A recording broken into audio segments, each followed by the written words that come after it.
Hey guys, I'm going to talk about recycling your clay at home today.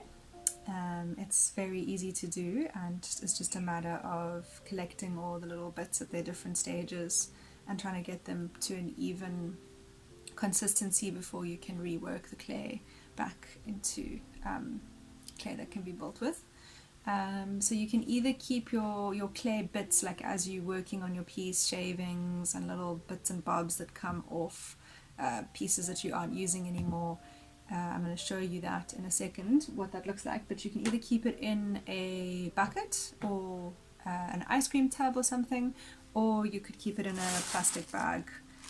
Either will do, just as long as you can put some water in and close it up so that it can equalize. Okie doke, so these are the clay bits that I've got left over from my project. Some of them are very hard, some of them are still fairly soft. This one maybe I'll break up a little bit, just breaking it with my thumbs. And the rest of these I can just scrape into the bag. So all those little crumbs, there's lots of little crumbs that can go in. Try not to have organic matter like leaves if you're working outside like me. Okay, so this piece I'm just going to break up with my hands. If it's not possible to do it with your hands, you can use a hammer or a sharp tool to sort of drive into it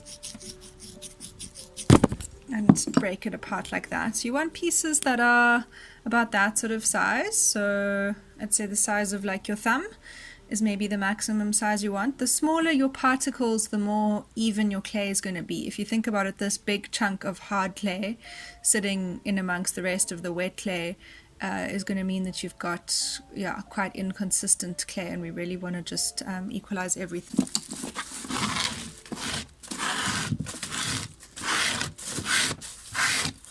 So getting the amount of water right is something that you're just going to have to take a couple of attempts to figure it out. I don't know if you can hear the clay drinking the water in. We don't want too much water because then it gets too wet. It's fine if it is too wet, we can always dry it out, but we don't want too little water that it just stays rock solid.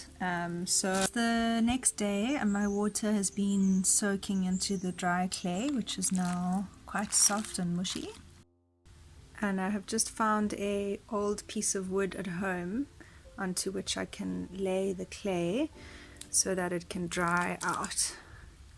Wood will suction the moisture out. You can also use plaster of Paris. You could make your own plaster of Paris bat, or anything that's a porous surface that will draw the moisture out of the clay. So I'm going to leave it like this for about an hour until it's dry enough, and then I'll turn it over like a flapjack.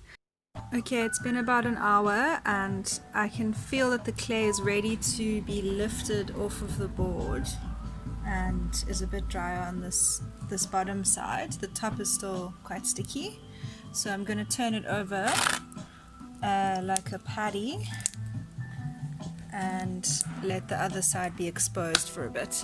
It's good to also move it to a new place on the board, because where it was is now wet.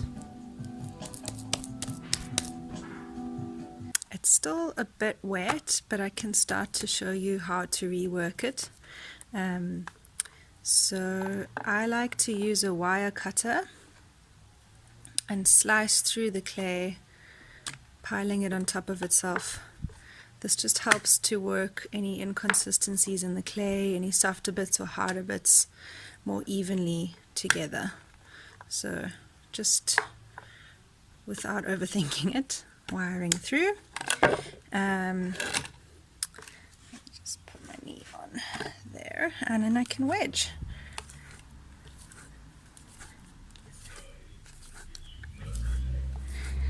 If you don't know how to wedge, I will do another video on that.